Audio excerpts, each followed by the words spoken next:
Support comes from the Virginia Living Museum. I'm Jessica Azura, Senior Director of Guest Engagement, welcoming you to experience the wonder of Virginia's native birds, mammals, marine life, and reptiles, all with a focus on education and conservation. More at thevlm.org. Good morning and welcome to our Bird Notes.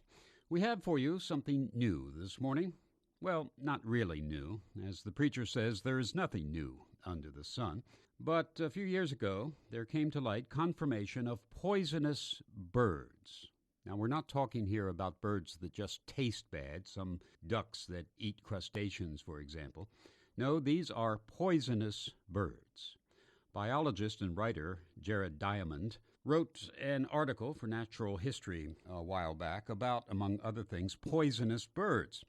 The thrust of the article, actually, is that the indigenous peoples of the world have a store of knowledge about the natural world that will be lost as these people, these so-called primitive tribes, become more advanced and urbanized, thus leaving scientists to have to rediscover what has been common knowledge among these populations for centuries. One of Diamond's examples is poisonous birds that live in the jungles of New Guinea. They are jay-like birds called Pitohuis. It's spelled P-I-T-O-H-U-I,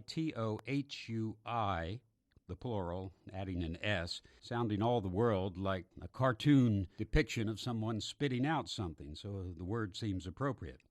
The poison is found in the feathers and the skins of these birds. It's been identified as a nerve and muscle toxin called homobactrotoxin, the same poison that is secreted by the colorful South American poison dart frogs. Now, this is fascinating, a poisonous bird.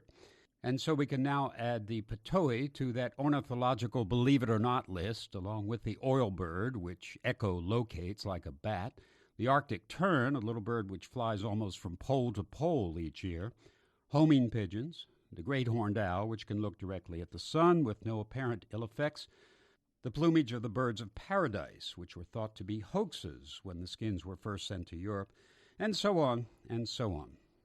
Add to that list now of avian wonders the Pitohui. There may not be anything new under the sun, as the scripture has it, but on the other hand, the melancholy Prince of Denmark is correct also.